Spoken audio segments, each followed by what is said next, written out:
capítulo 8. Es un tema tanto hermoso como complicado también un poquito. Porque así es la Biblia. La Biblia es hermosa toda, pero hay partes que nos cuestan un poquito más de comprender, ¿verdad? Porque dice la Biblia que Dios ha revelado al hombre hasta el punto que él desea, ¿no? Las cosas reveladas pertenecen a nosotros los hombres, pero las cosas ocultas le pertenecen a Dios. Entonces lo que está oculto y no debemos de esforzarnos más allá de lo que el Señor nos ha explicado. Amén. Amén. Bueno, el título es Excelencia y Eternidad de la Sabiduría. Bueno, viendo este título, ¿qué podemos concluir nosotros? ¿Quién es excelente? Algo bueno, algo. ¿Quién es alguien excelente?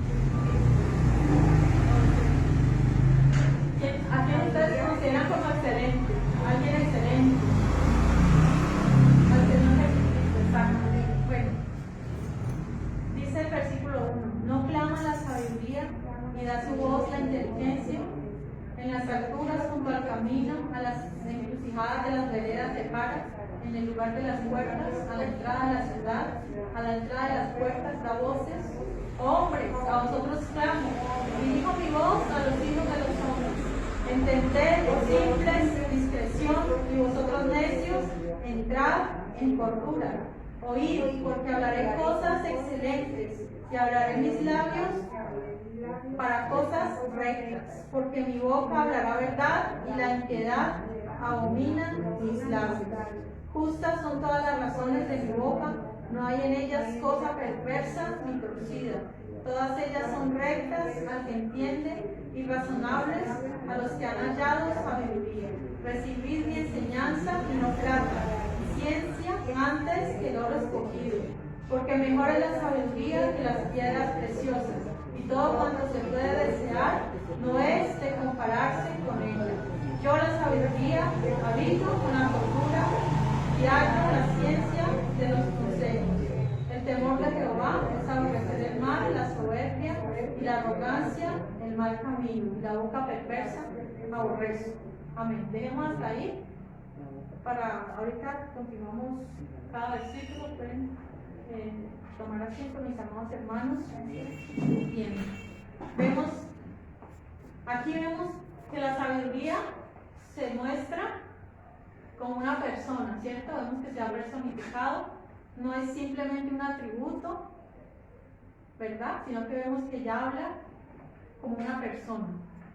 En nuestro idioma, nosotros tenemos lo que son los femeninos, los masculinos, ¿cierto? ¿Y cómo determinamos nosotros si algo es femenino o masculino? De pronto por el artículo, ¿cierto? Por el la. Si es la, es ella, y si es él, entonces es masculino, ¿cierto? Es hombre, ¿cierto? Pero ¿qué pasa? Hay idiomas en muchos idiomas no pasa lo mismo. Por ejemplo, en el inglés no pasa eso.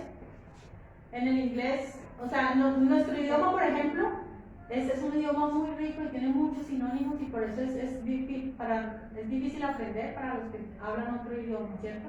¿Por qué? Porque ellos dicen que tienen muchos sinónimos, o sea, es muy diverso, entonces se complica. Pero mire que así mismo es hermoso. ¿Por qué? Porque, por ejemplo, se presta para hacer poemas. Por ejemplo, nosotros decimos el sol y la luna, o sea, al sol lo ponemos como masculino y a la luna como femenina, ¿cierto? Pero, por ejemplo, en el inglés no pasa eso. En el inglés está the sun y the moon, que es el sol, la luna, pero o sea, ahí no se distingue como que el sol es masculino y la luna femenina, sino que en nuestro idioma sí pasa eso.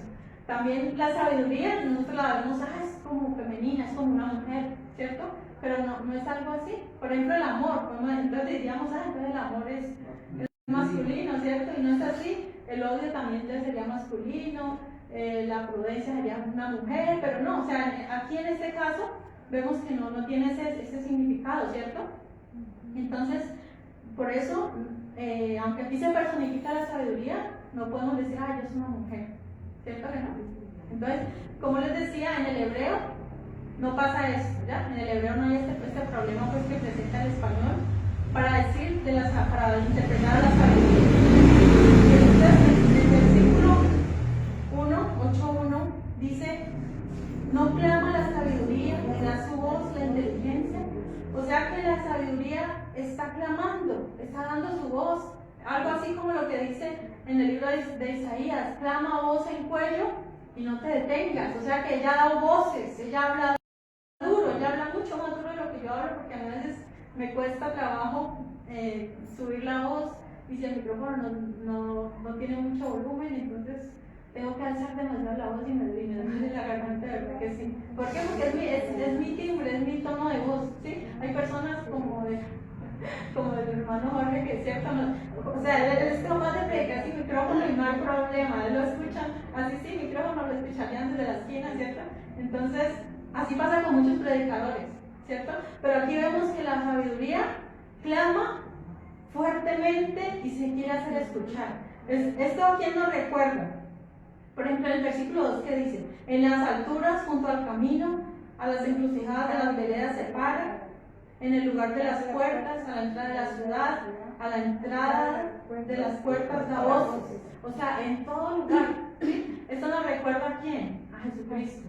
Si recuerdan cuando Jesucristo predicaba, ¿es donde se hacía? Miren que él predicaba en las montañas, en los lugares altos, ¿para qué? Para que pudiera ser escuchado. O sea, él le predicaba a multitudes, ¿cierto? Si no existía lo que hoy existe, el micrófono, los parlantes, nada de esto. Él lo hacía simplemente con su voz y se escuchaba, mejor dicho, más de 12,000 personas, tal vez, escuchaban su voz. Entonces, mire que era algo divino, pero también era una estrategia, ¿no? Que dice la Biblia que él hace de los vientos sus mensajeros. Entonces los vientos llevaban esa predicación, ese mensaje de Jesucristo para que todos lo pudieran escuchar. Y mire que Jesús lo hacía como en los montes, a la orilla del mar, en las puertas, ¿cierto? Él iba a las casas. Él iba a las casas tanto de los ricos como de los pobres. Él a todo lugar iba. Si recordamos ese episodio cuando se para frente a un hombre bajo de estatura, se para en un árbol para poder verlo porque había una gran multitud, ¿cierto? Saqueo. O sea que él lo hacía en las calles, en las casas humildes, en las casas de ricos. O sea, Jesús no hacía ninguna excepción, él iba a todos los lugares.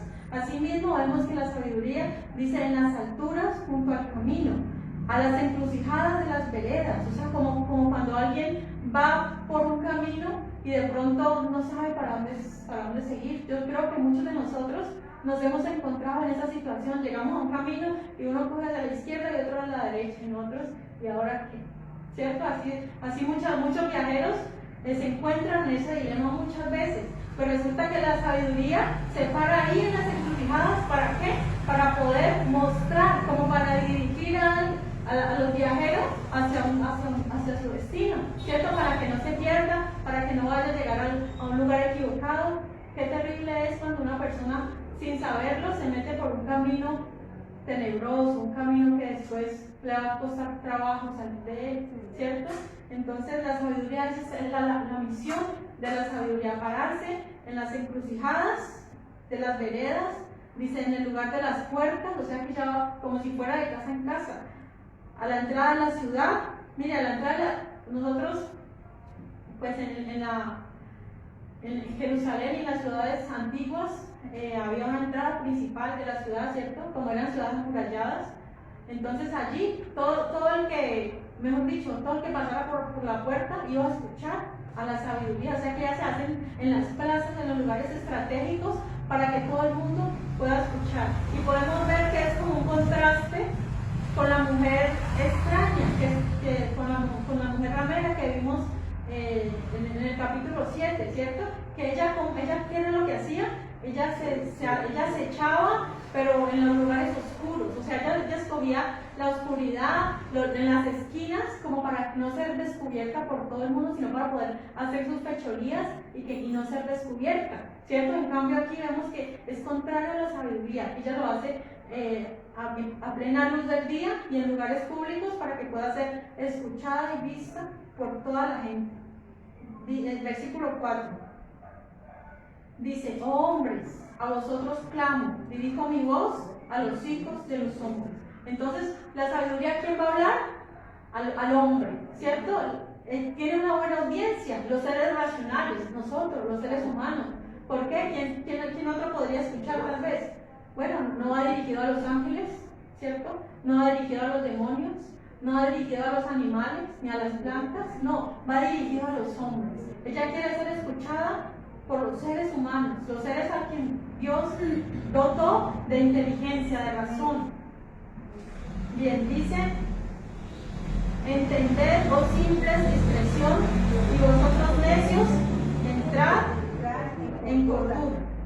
Entonces, mire, los que se desvían y se pierden, lo hacen frente a las más claras advertencias de invitaciones del amor. O sea que aquel que se pierda es ¿qué? Porque quiso. ¿Por qué? Porque la sabiduría estaba ahí a la puerta de su casa, ¿cierto? La sabiduría está clamando. Entonces, mire que no hay excusa para decir, no, es que a mí nadie me dijo, es que yo no supe. No hay ninguna de esas excusas. ¿Y qué dice? A ver, ¿quiénes son los simples? Hemos estudiado y hemos podido descubrir quiénes son los simples. Bueno, los simples pueden ser aquellos descarriados, aquellos faltos de entendimiento, aquellos que pueden ser manipulables fácilmente. Esos son los simples, ¿sí? Pero mire que la sabiduría no se da por vencida ni aún con ellos. O sea, es para que los simples, o sea, los inexpertos, los que de pronto no tienen mucho conocimiento, ellos son los simples. Pero la sabiduría no se da por vencida, sino que dice, entender, oh simples, discreción. Y a vosotros necios, entrad en cordura. O sea que también le está hablando a los necios. ¿Y quiénes ya serían los necios? Los necios son los que realmente son culpables de la necedad. O sea, no es lo mismo que el simple, ¿no? Porque el simple, digamos que es fácil como que manejar, como que no maneja bien las cosas, pero el necio sí ya sabe que es malo y sin embargo, si continúa allí ya por necedad, ya por su propia decisión. Entonces, esa es la diferencia, ¿no? Lo que dice la Biblia, que los ateos son necios, ¿cierto? Porque dice el necio en su corazón, no hay Dios. Y mire que ellos saben que sí hay Dios, simplemente es una necedad, ¿cierto? De parte de ellos para negar la existencia de Dios. Dice, los necios también podemos decir que son culpables de un pecado voluntarioso, o sea, voluntariamente quieren serlo. Bien, dice el versículo 6. Pero antes del 5 dice, entrad en cordura. Bueno, entonces lo que está diciendo es, entren a los simples, que le dice, discreción. Y a los necios, entrar en cordura. Bueno, ¿qué es la cordura? La cordura es el buen juicio, ¿cierto? Aquí en el diccionario dice, estado psíquico de la persona que tiene la mente sana y no padece ningún trastorno o enfermedad mental. O sea, qué bueno es las personas fuertes, ¿verdad? Que tienen su mente sana, no que están alterados por tanta cosa. Miren que hoy en día se ven muchas más enfermedades mentales que en otros tiempos, muchas y nuevas. Salen patologías extrañas, daños en el cerebro, en el cual la gente mira cosas, ve cosas que no son, que no existen. Ayer nomás veíamos un programa de 4 enfermedades mentales que realmente uno se asusta, Dios libra de una enfermedad de esas, ¿sí? Porque la misma persona la puede llevar a su propia muerte, ¿sí? ¿Por qué? Porque la persona puede hacer cosas contra sí misma sin quererlo. O sea, no es algo que las personas deseen, y eso uno muchas veces no entiende eso. Para uno es difícil de pronto comprender ciertas enfermedades mentales. ¿Por qué? Porque desde que nosotros no las padezcamos, entonces nosotros nos fácil es juzgar, ay no, pero es que la persona está así porque quiere, pero no sabemos realmente todas las enfermedades que hay. Entonces, ¿la cordura qué es? El estado psíquico de la persona que tiene la mente sana, ¿listo? Y no padece ningún trastorno. Entonces, qué bueno, o sea que el necio se puede decir que no es cuerdo, ¿cierto? El necio tiene cierta locura. ¿Por qué? Porque no está como en sus cabales. O sea, la necedad le impide realmente ver las cosas como son. O sea que hay una enfermedad mental allí. Bien, dice entrar en cordura. Versículo 6 dice, oíd porque hablaré cosas excelentes y abriré mis labios para cosas rectas. Entonces, ¿qué es lo que se manda la sabiduría? Que oigan, que escuchen. O sea, principalmente va dirigido a quién? a los simples y a los necios, pero también a todos los seres humanos. Entonces, ¿qué hablará? Cosas excelentes. Dice, abriré mis labios para cosas rectas. Entonces, cuando Jesús hablaba, siempre lo que hablaba era rectitud. O sea, no había en él engaño, no había en él mentira. ¿Sí? Siempre hablaba con la verdad. Versículo 7 dice, porque mi boca hablará verdad y la impiedad abomina mis labios. Bueno, entonces, mira que es una persona. O sea, alguien que tiene boca es una persona, ¿cierto? Digamos, no se puede hablar de algo, de alguna característica de algo así, como, ay, eso tiene boca. No, los que tienen boca son las personas. Entonces, dice, mi boca hablará verdad y bueno, ¿qué es la impiedad? Bueno, es la falta de piedad, ¿cierto? ¿Y qué es la piedad? Veamos. Piedad es el sentimiento de compasión o misericordia que produce algo, ¿sí? Que sufre o padece. Por ejemplo, cuando yo quiero tener piedad, es como misericordia, querer tener misericordia de alguien que sufre, alguien que está pasando por algún mal, eso es la piedad. Y lo contrario que es la impiedad, o sea, no sentir ningún deseo de servir, de ayudar. Entonces mire que al Señor no le gusta cuando las personas no tienen esa piedad, o sea, cuando son impiedosos, cuando son indiferentes ante el dolor, ante el sufrimiento de otras personas. Por eso nosotros los cristianos somos misericordiosos, somos bondadosos, somos piadosos, somos compasivos. Estas características debemos tener a nosotros, ¿verdad? Según la palabra de Dios. Dice, y la impiedad abomina mis labios. Versículo 8. Dice, justas son todas las razones de mi boca, no hay en ellas cosa perversa ni torcida. Mire que nos está diciendo que todo lo que habla es justo, es conveniente para nosotros. ¿Sí? Dice, no hay en ellas cosa perversa, o sea, no hay engaño, no hay maldad, no se está hablando mal de otro, ¿cierto? Porque a veces, ¿qué es perversidad? Mire que muchas veces nosotros como cristianos caemos en el error de hablar mal de otro, ¿cierto? Y esas son cosas perversas, porque ¿para qué edifica hablar mal de otro? Ese es un defecto, que es lo que dice el apóstol Santiago, ¿cierto? Que es difícil controlar la lengua, ¿cierto? Porque aunque es un órgano pequeño, se jacta de grandes cosas. Eso es lo duro, ¿no? Y hay otro versículo que dice que el que no ofende en palabra es varón perfecto, ¿cierto? Porque eso es muy duro, ¿cierto? El mantenerse recto de labios, no hablando cosas innecesarias, no. Mire que muchas veces por un comentario una persona se puede ofender, ¿cierto? Muchas veces el propósito de uno no es ofender a alguien, sin embargo uno no cae en cuenta de ese error y como que ofende a las personas. ¿Sí? Si en algún momento yo les he ofendido, les pido que me perdonen, ¿verdad? Porque no sé, ustedes de pronto se pueden haber sentido ofendidos con algo que yo les dije y yo ni siquiera me he dado cuenta de eso, ¿cierto? Y muchas personas así guardan en su corazón, guardan eso, es que la pastora me dijo eso, es que el pastor me dijo esto, ¿cierto? Entonces, sí, entonces yo no sé, de repente en algún momento les he dicho algo que no les di, entonces pedí perdón de alguien también. Bien, entonces dice, ni torcida, o sea que en él no hay ¿qué es la torcedura? Es algo que no va derecho, que no va recto, o sea que habla, que está como mal, ¿cierto?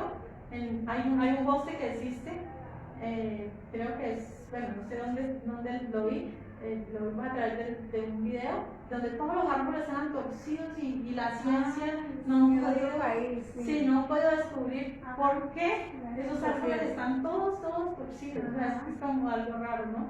Entonces algo torcido es así, algo que por más que se quiera enderezar, como se ya no puede. Entonces mire que la sabiduría que quiere evitar todos esos torcidos, todas esas cosas que no convienen. Bien, entonces estamos en el versículo 9. Todas ellas son rectas al que entiende y razonables a los que han hallado sabiduría. Entonces, aquella persona que ha encontrado la sabiduría entiende todo eso. O sea, no es algo difícil de entender, no es que algunos son como bruticos y no van a entender, no. La sabiduría no es así. La sabiduría es entendible para todo mundo, todo público puede entender y aprender sabiduría, ¿no? En el capítulo 1 vimos eso, ¿cierto? ¿Para quién va dirigido? Para todos los seres humanos, O sea, es como una escuela de aprendizaje. La iglesia es eso. O sea, aquí la congregación, nosotros aquí venimos a aprender de la palabra de Dios, ¿cierto? A crecer en nuestra vida cristiana. Entonces, todo es a través de la palabra de Dios.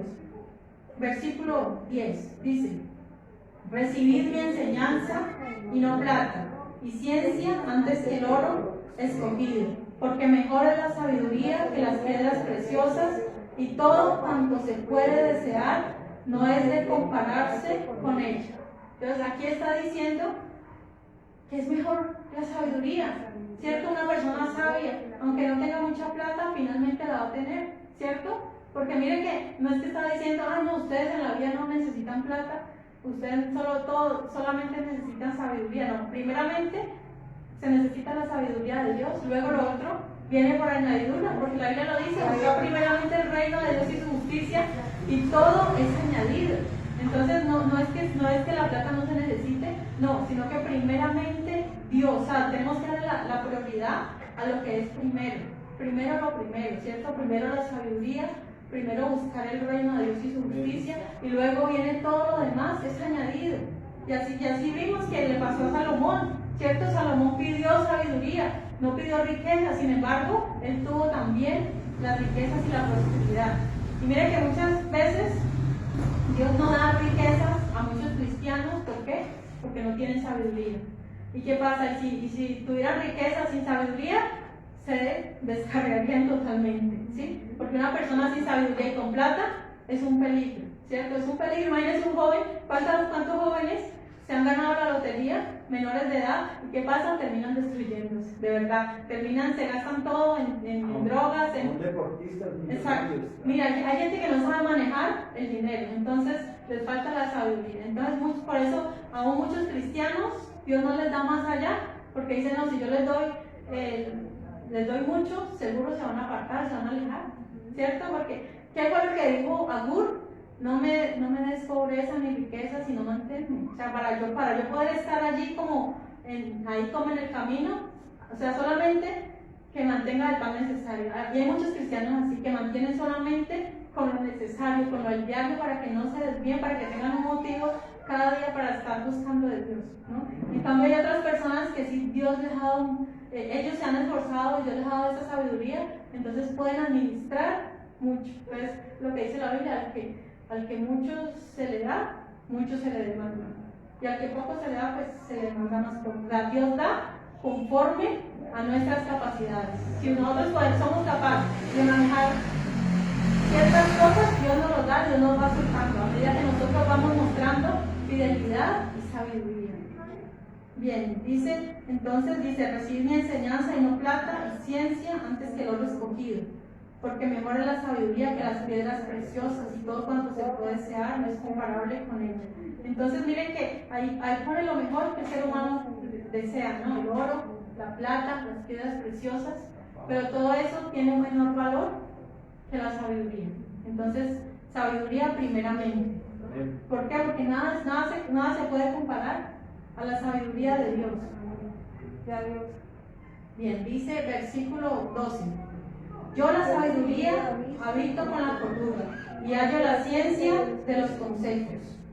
Entonces, ¿dónde habita ella? Donde las personas buscan esa sabiduría, donde buscan estar cuerdos, ¿sí?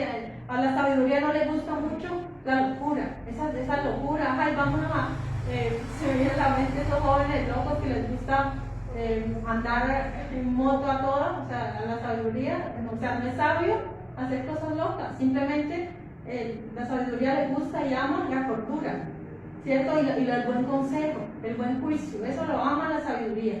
Versículo 13 dice: el temor de Jehová es aborrecer el mal, la soberbia y la arrogancia, el mal camino y la boca perversa aborrece. Entonces aquí vemos que la sabiduría está mostrando la preferencia que ella tiene hacia las personas, ¿cierto? Ella prefiere a unas personas. ¿A quiénes? Dice la soberbia y la arrogancia. Es algo, Dios no la va ni con soberbios ni con arrogantes. Eso siempre nos lo ha mostrado el Señor, ¿cierto? Que 6 cosas aborrece Jehová. ¿Qué es lo primero que él aborrece? los ojos altivos, la altivez. O sea, es lo primero que el Señor detesta. Al Señor no le gustan los arrogantes, los que se creen mucho. Mire que yo siempre recuerdo a un profesor que yo iba a evangelizar, era un vecino de donde antes vivía, y siempre recuerdo que yo le decía, quiero evangelizar, ¿puedo ir? Y él me dijo, no, lo que pasa es que yo estoy bien, o sea, yo tengo mi trabajo, mi esposa tiene su buen trabajo, o sea, mis hijos están bien, ellos están bien educados, yo no necesito. ¿Por qué no van a esos drogadictos, a esas personas que están en la calle? Ellos sí necesitan. Entonces, ¿qué fue él? Arrogante. ¿Cierto? Fue arrogante porque no reconoció que necesitaba de Dios. O sea, él aparentemente lo tenía todo y no necesitaba de Dios. Entonces, mire que el Señor los mira de lejos, ¿verdad? Eso es una lucha que nosotros tenemos cada día. ¿Por qué? Porque el enemigo siempre quiere ponernos esa arrogancia en el corazón, esa altivez. Eso siempre va a estar en el ser humano, ¿verdad? O sea, va a estar como allá a la puerta, y si uno le permite entrar, pues fácilmente se apodera de nosotros. Entonces, Señor, mire que el Señor a veces muchas cosas tiene que hacer para volvernos nuevamente humildes. Una enfermedad, algo, ¿cierto? Que necesitemos de un favor de alguien que nosotros tal vez nunca nos imagináramos necesitar un favor de alguien, ¿cierto? Eso a veces el Señor lo hace si nos ve que somos altivos y si somos arrogantes. Pero entonces dice, el temor de Jehová es aborrecer el mal. Entonces, los que tenemos el temor de Jehová, no amamos nada malo, ¿verdad? O sea, si vemos algo malo, no nos deleitamos en eso, no nos gozamos en el mal ajeno, en que algo malo le pase a alguien. Sí, nosotros no debemos hacer eso, no debemos gozarnos del dolor ajeno. Mire que así sean personas que nos hayan hecho daño, no debemos de gozarnos, porque a veces eso como que viene, ay, qué bueno que le pasó, porque por eso le pasó por haberse metido con un hijo de Dios. Eso es un error. Debemos de evitar caer en ese error. ¿Sí? Dios es el que cobra venganza y todo, pero nosotros antes debemos de orar, ¿sí? Por esa persona, y debemos sentir compasión. ¿Por qué? Porque son personas que no tienen la sabiduría que nosotros como cristianos tenemos. Bien, dice, ¿qué más aborrece el Señor? La boca perversa, o sea, el que habla más de la cuenta, el que no habla cosas rectas, el que solamente abre su boca para hablar mal, hablar cosas que... Y también no solamente el que habla, ¿cierto? Sino también el que escucha. El que escucha también, ¿sí? Porque a veces nosotros estamos escuchando cosas, puede ser a través de una película, a través de una persona, a través de un video, están hablando cosas perversas, ¿y qué pasa? Nosotros estamos escuchando, entonces nosotros nos estamos haciendo también como ellos. Por eso yo les recomiendo, no veamos cosas que no convienen.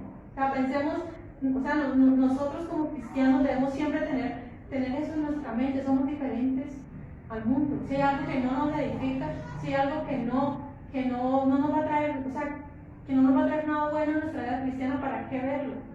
Si solamente va a traer mal, si solamente nos va a llevar la mente a pensar en otras cosas. Entonces, ¿qué debemos hacer? O sea, ni prestarnos para hablar cosas malas, ni para escuchar cosas malas. Si hay algo perverso, si hay algo malo, rechacemos eso y aborrezcamos el mal. Entonces, hoy hemos escuchado una canción de reggaetón horrible, ¿sí? Horrible, en donde estaba comprando algo, y yo decía, uy, Dios mío, esa letra de cómo la gente, es lo que hoy en día los jóvenes, en estos días en el estadio de Cali que se llenó con una cantante, ¿cierto? Colombiana, y esa, o sea, lo que cantan es tan horrible. Hoy lo escuché yo, uy, Dios mío, esto es horrible, ¿cierto? Cómo degradan a la mujer, cómo la mujer se presta para ser degradada por los hombres, o sea, me pareció algo terrible. Y entonces uno aborrecer todo eso, uno rechazar todas estas cosas malas y perversas que no traen nada bueno. Versículo 14 dice, conmigo está el consejo y el buen juicio. Yo soy la inteligencia, mío es el poder. Bien, entonces con la sabiduría está el consejo y el buen juicio, no lo que les decía ahorita. El buen juicio es la cordura, nada de simpleza. O sea que aquí nos dice que la sabiduría y la inteligencia son muy parecidas, ¿cierto? Van como de la mano. Mío es el poder. Nosotros sabemos de quién es el poder, ¿cierto? Del Señor Jesucristo. Versículo 15 dice, por mí reinan los reyes y los príncipes determinan justicia. Pero miren que no todos reinan con sabiduría, ¿cierto? Aquellos que Dios estableció, aquellos que son justos, aquellos que obedecen a Dios. Hay muchos reyes que permanecen por muchos años reinando. ¿Por qué? Porque son buenos reyes, porque están con la sabiduría. Y aquellos príncipes que son justos, hay muchos así. Tristemente hoy en día cada día se vuelven más corruptos, más malos, pero sabemos que todavía lo hay. Todavía hay aquellos que buscan la sabiduría para gobernar. Versículo 16. Por mí dominan los príncipes y todos los gobernadores juzgan la tierra. Entonces Dios es quien ha puesto a ellos, a los príncipes, a los gobernadores. Es Dios que los pone, ¿sí? Aún a pesar que vemos muchas de las fallas que tienen, recordemos que es Dios el que los pone. Y Dios es quien les da sabiduría para que ellos puedan gobernar de esa manera, ¿sí? Aunque sabemos que obviamente hay unos que se han alejado de la sabiduría y otros al contrario, ¿no? Son necios, insensatos, pero ya sabemos que están prontos a terminar y a Dios le van a dar cuenta, ¿cierto? Y cuando hemos visto cuántos gobernantes han caído y jóvenes han muerto. ¿Por qué? Por no tener a la sabiduría de amiga, de consejera. Si recuerdan que en el capítulo 7 decía eso, díganle a la inteligencia, a la sabiduría, usted es mi hermana, soy mi pariente, ¿cierto? Que la tengamos allí cerquita, como nuestra amiga, como nuestra hermana y nuestra pariente. Versículo 17. Yo amo a los que me aman y me hallan, los que temprano me buscan. Qué lindo versículo, ¿cierto? Entonces mire que la sabiduría no ama a todo el mundo. Solamente ama a quién? A los que le aman. ¿Y quiénes son los que lo aman? ¿Quiénes? ¿Quiénes? Exacto, los hijos de Dios, los que amamos la sabiduría. Mire, ustedes están aquí, ¿por qué? Porque ustedes aman la sabiduría, porque ustedes quieren aprender más de Dios. La palabra de Dios es la sabiduría de Dios. ¿Dónde la encontramos? Esa es la fuente inagotable, la palabra, ¿cierto? No hay otra manera de encontrar sabiduría. Entonces, qué bueno es hoy saber que nosotros somos amados por Dios, por la sabiduría. La sabiduría es una persona y ella ama a los que la aman. Y dice, me hallan. O sea que si nosotros verdaderamente buscamos la verdad, la vamos a encontrar. No hay excusas, no es decir, no, es que yo busco a Dios y yo no lo encuentro, es que no, es mentira. Los que verdaderamente aman al Señor, lo van a encontrar. Sí, Él no se esconde, no, Él está allí y es una realidad. Bien, entonces estamos en el 18. Dice, las riquezas y la honra están conmigo, riquezas duraderas y justicia. Mejor es mi fruto que el oro y que el oro refinado, y mi rédito mejor que la plata escogida. Entonces mire que la sabiduría sí atrae riquezas, ¿cierto? Y no esa riqueza mala, esa riqueza que corrompe, no. Si primeramente buscamos la sabiduría, las riquezas deben de venir. Por eso en la casa de un hijo de Dios debe haber prosperidad, ¿sí? Aún así se pasan momentos de dificultad, porque siempre lo va a haber, ¿cierto? Pero aún así en nuestra casa está la prosperidad de Dios. ¿Por qué? Porque es lo que dice la Biblia, que la bendición de Jehová es la que enriquece y no añade tristeza con ella. Es una realidad. Entonces dice, y es duradera, no es algo pasajero, ¿sí? Las riquezas mal habidas pronto se van y traen más problemas, más prejuicios, mientras que las riquezas de las que atrae la sabiduría son duraderas. Lo que el ser humano muchas veces no entiende, ¿no? Cree que por haber robado unos cuantos millones van a tener mucho, ¿cierto? Por la corrupción. Estos políticos que son tan ladrones, ellos creen que eso es mucho, pero mire, eso pronto se espuma, así como vino se va. Y ellos, ¿cuántos de esos políticos no terminan en la cárcel, pagando por años? ¿Y pueden disfrutar de lo que robaron? No, muchas veces no. Dice, mejor es mi fruto que el oro y que el oro refinado. ¿Qué es el rédito? El rédito es como el interés, ¿sí? Y no es un interés económico, sino es mejor aún, o sea, es mejor todo lo que nos puede ofrecer la sabiduría. Versículo 20 dice, por vereda de justicia guiaré, por en medio de sendas de juicio, para hacer que los que me aman tengan su heredad y que yo llene sus tesoros.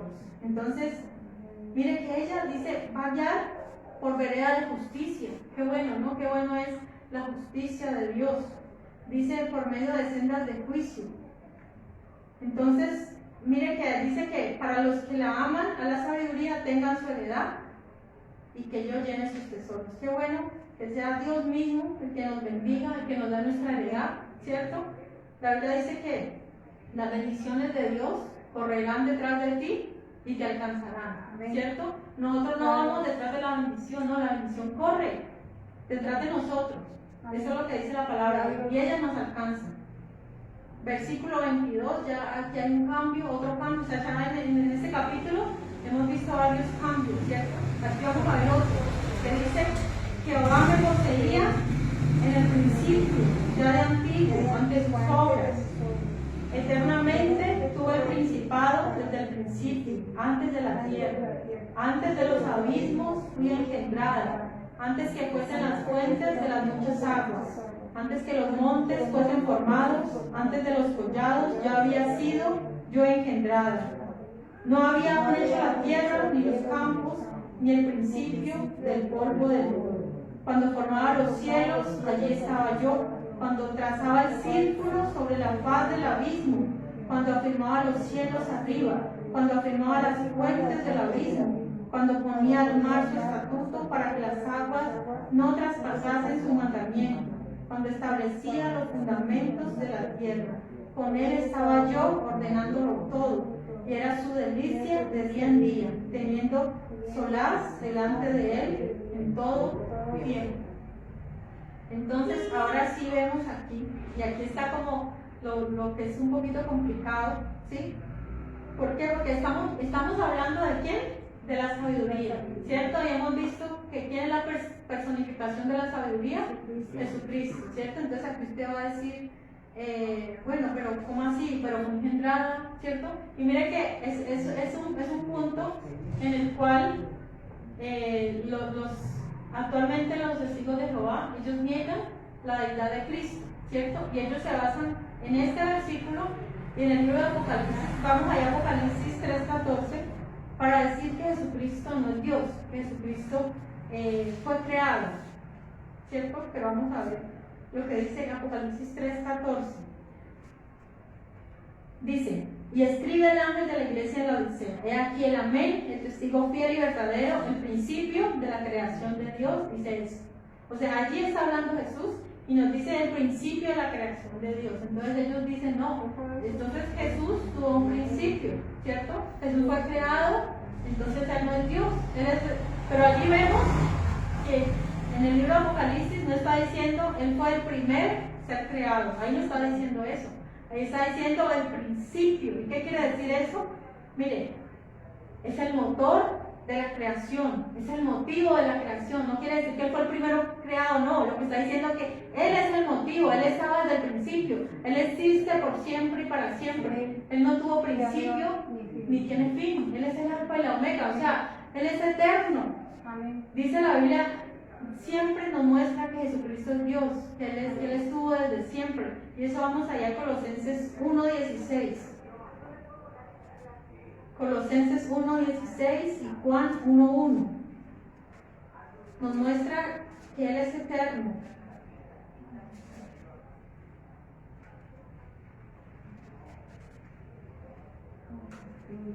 Colosenses 1:16. ¿Yo? Sí, por favor. Porque en él fueron creadas todas las cosas, las que hay en los cielos y las que hay en la tierra, visibles e invisibles, sean tronos, sean dominios, sean principados, sean potestades, todo fue creado por medio de él y para él. Por medio de él, ¿sí ves? Y para él, o sea que Él estuvo desde antes, mejor dicho, Él es eterno, Él subsiste por siempre. Entonces en el libro de Proverbios sí está hablando de Jesucristo, no como una persona que en un momento fue creada, no, sino que Él es el motor de la creación. Amén. Por Él y para Él fueron hechas todas las cosas. Amén. Y Juan 1:1 lo vuelve a decir, dice que en el principio era el verbo, y el verbo era con Dios, y el verbo era Dios.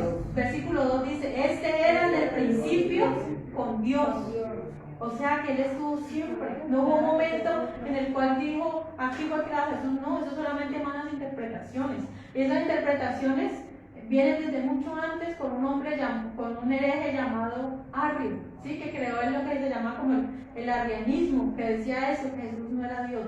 Pero todo el Señor reprende todas esas esos pensamientos y todas esas falsas doctrinas que están diciendo que Jesucristo no es Dios, porque Jesucristo es Dios eterno, tu trono Dios por el siglo, le está diciendo del Señor Jesucristo, está hablando del Señor Jesucristo, Él es Dios y dice la Biblia por Él y para Él fueron hechos todo lo que existe. Entonces imagina ese momento en el cual Jesucristo estaba creando todo, los cielos, la tierra, lo que dice aquí en el libro de Proverbios, qué maravilloso. Dice el versículo 17, dice, antes de la tierra estaba Jesús, dice, antes de los abismos, antes de las muchas aguas, antes de los montes, antes de los collados, dice, no había aún hecho la tierra ni los campos, ni el principio del polvo del mundo. Dice, cuando yo formaba los cielos, allí estaba yo, cuando trazaba el círculo sobre la faz del abismo. Entonces, ¿usted se imagina cómo fue eso? Que Jesús llegó y formó un círculo con la tierra, ¿cierto? Un círculo, como Él estaba dándole forma a la tierra, Él estaba allí creándolo todo, ¿cierto? Poniendo límites al mar, ¿cierto? ¿Para qué? Para que no se pase, dice el abismo, ¿cierto? Es un misterio para nosotros, bueno, el abismo que hay varios abismos, ¿no? Hay uno que está dentro de la tierra, ¿cierto? Dentro del mar hay un gran abismo, pero también hay otro abismo que donde hay unos depósitos de hielo, ¿no? Dice la Biblia, ¿no? Para el día del juicio, ¿cierto? ¿Dónde están? No lo sabemos, dice sus depósitos, no lo sabemos dónde está exactamente ese lugar. Dice, versículo 28, dice, cuando afirmaba los cielos arriba, cuando afirmaba las fuentes del abismo, cuando ponía al mar su estatuto. Entonces imagínense, si nosotros vemos a la tierra si se pudiera ver, si pudiéramos salir de la tierra y ver cómo se ve la tierra de linda, o sea, el mar, ¿cierto? Cómo se ve azul y cómo no se cae, ¿cierto? Esa agua, cómo no inunda todo lo seco, porque el agua, o sea, con toda el agua que hay en el mar sería capaz de inundar todo, sino que dice la Biblia, Él puso estatuto, o sea, es la palabra de Dios, ¿cierto? La palabra de Dios es la que le puso un límite. Dice, para que no traspasase su mandamiento, cuando establecía los fundamentos de la tierra. Hay otro versículo en la Biblia que dice que los fundamentos de la tierra nunca serán removidos, ¿sí? Cuando aquí dice, cuando en el día del juicio final, que es el mismo día del fin del mundo, sí, el mismo día, lo dice en el libro de Pedro, que Él va a hacer cielos nuevos y tierra nueva, ¿cierto? Allí decimos, bueno, si la Biblia dice que los fundamentos de la tierra no van a ser removidos, entonces, ¿cómo va a ser? ¿Cierto? ¿Cómo va a ser eso? Probablemente de las mismas cenizas, de que se queme la tierra, porque este es el final de la tierra, probablemente sean de esas mismas cenizas que el Señor haga como el nuevo cielo y la nueva tierra, porque dice que su fundamento no va a ser removido. Bien, dice versículo 30. Con Él estaba yo ordenándolo todo, y era su delicia día en día, teniendo solaz delante de Él en todo tiempo. O sea que la paz, la tranquilidad, el descanso estaba con Él en la creación. Versículo 31 dice, me regocijo en la parte habitable de su tierra, y mis delicias son con los hijos de los hombres. Entonces mire que la sabiduría les gusta habitar con los seres racionales, los seres humanos, y más aún los cristianos, los que amamos a Dios, ¿verdad? Los hijos de Dios, ¿no? Porque aunque aquí dice los hijos de los hombres, Él busca aún a aquellos simples, aún a aquellos necios, busca, los llama todavía, como en un momento, en una angustia desesperada, para que el hombre escuche, para que el hombre atienda. Él no se esconde a los hijos de los hombres, somos los hombres los que nos negamos a escucharlo a Él realmente. Versículo 32 dice, ahora pues hijos, oídme. Ahora ya está hablando a los hijos de Dios. Y bienaventurados los que guardan mis caminos. Mira, hay una bienaventuranza en el libro de Proverbios, ¿cierto? Ya hemos visto que en el libro de Mateo hay muchas bienaventuranzas. Bienaventurados los de limpio corazón, porque ellos verán a Dios. Bienaventurados los pacificadores, porque ellos recibirán la tierra por heredad. Bienaventurados sois, porque por mi causa os vituperan y hable todo mal, ¿cierto? Eso lo dice. Hay muchas bienaventuranzas. En el libro de Apocalipsis hay una muy buena bienaventuranza. Dice, bienaventurados los que ven, los que oyen y los que guardan los mandamientos de esta profecía ¿Por qué? Porque el tiempo está cerca, ¿cierto? Ahí da una bienaventuranza para los que lean el libro de Apocalipsis. Pero aquí está hablando, dando la bienaventuranza ¿a quién? A los hijos, ¿sí? Porque son los hijos los obedientes, son los hijos los que guardan sus caminos, o sea, los caminos de Cristo, los caminos de Dios. Él mismo es el camino.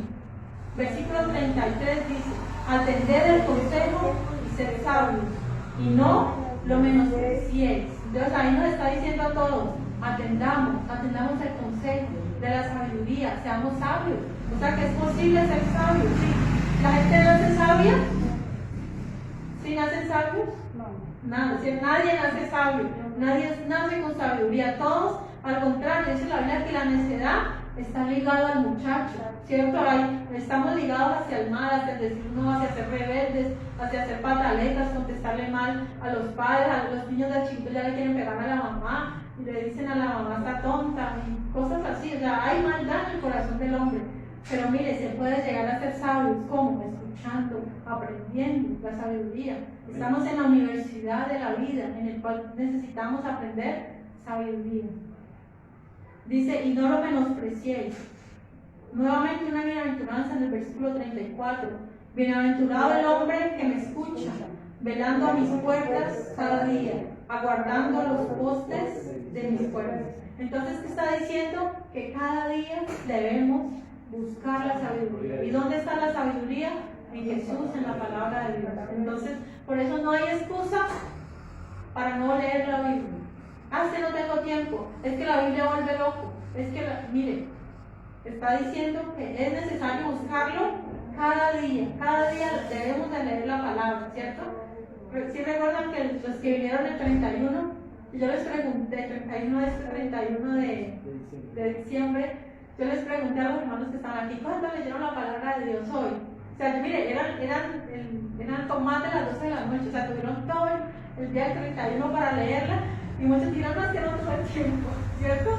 No, es que no me quedó tiempo. Entonces, pero miren, bueno, no le quedó tiempo a la mañana porque tuvo que trabajar, pero tuvo el mediodía, tuvo la tarde, tuvo la noche, y no la leyó.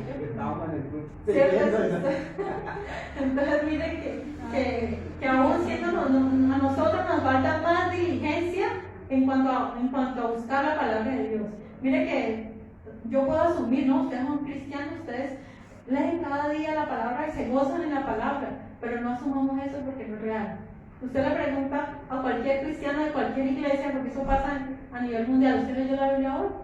Si es un buen cristiano y quiere estar ahí prendidito, le va a decir que sí. Si no, forma parte de la mayoría que solamente se conforman con lo que leen cada domingo, con lo que van, o sea, muchos son domingueros y solamente lo que el domingo el pastor les pueda enseñar, y así como vamos a crecer, ¿sí? Así fácilmente somos llevados por cualquier viento de doctrina, ¿cierto?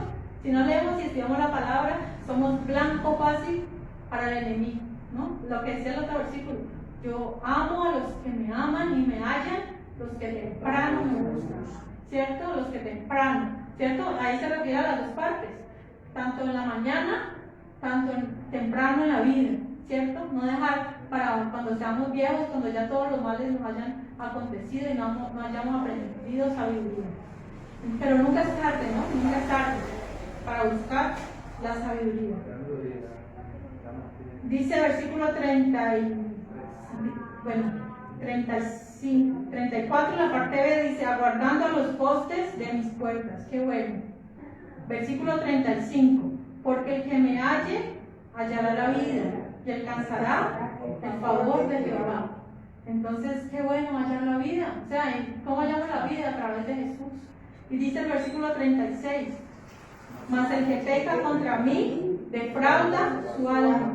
Todos los que me aborrecen aman la muerte. Entonces nosotros como cristianos, como hijos de Dios, amamos a Jesús, amamos la vida, ¿cierto? Siempre hay una razón para vivir, ¿cierto? La canción que ahorita cantábamos, muchas razones para vivir, también hay razones para morir, ¿cierto? Como lo dijo el apóstol Pablo, para mí el vivir es Cristo y el morir es ganancia, ¿cierto? Pero generalmente nosotros ¿qué deseamos? La vida. ¿La vida para qué? ¿Y para qué el apóstol Pablo quería vivir? para predicar de Cristo. Ese es nuestro motivo de vivir, ¿cierto? Hablar de Cristo a otros, alcanzar a los perdidos, ¿cierto? Y dice, los que me aborrecen aman la muerte. Entonces aquel necio, aquel que no escucha, aquel que no atiende, aquel que se burla, ¿cierto? Simplemente ya sabemos cuál es el camino, ¿cierto? O sea, que no ama la vida, escucha otras voces, como cuál, como la de la mujer ramera, ¿cierto? Dice que sus cámaras conducen a la muerte, su camino es camino al Seol, la casa de ella, ¿cierto? Dice allí en el capítulo 7 que decía, camino al Seol es su casa que conduce a las cámaras de la muerte. Entonces no escuchar la sabiduría corre un gran riesgo, y es escuchar la muerte, escuchar a las otras voces que quieren alejarnos del verdadero propósito con el cual Dios nos ha creado. Entonces, para todos es esta palabra de Dios, ¿sí? Hemos hallado la vida, nosotros ya hemos hallado la vida, ¿sí? Al buscarle a Él, al aceptarle en nuestro corazón, al leer su palabra, hemos hallado la vida y además hemos alcanzado el favor de Jehová. Qué bueno es eso, yo he alcanzado el favor de Jehová, soy bienaventurado. O sea, nunca nos sintamos derrotados, nunca nos sintamos, ay, es que yo soy un vil pecador, un pobre gusano, no, nada de eso. O sea, sin orgullo, porque el orgullo es malo, ¿cierto? Lo que nos dice la Biblia, la arrogancia, la altivez, no, pero sí somos hijos de Dios y hemos alcanzado la misericordia y el favor de Jehová. No, esto no es de nosotros, ¿no? Dice la Biblia, sino que es un don de Dios. Amén. Entonces, estemos de pie, le damos gracias a Dios por permitirnos este hermoso capítulo, que les dije es un poquito complicado, pero a la vez es hermoso saber de que Jesús es la sabiduría de Dios y que nos ha sido revelado a nuestro corazón, ¿cierto? Hay una linda adoración que dice, todo es de mi Cristo, por Él y para Él. Todas las cosas existen y subsisten para Él, por eso a Él sea la gloria. Amén. Señor Dios Todopoderoso.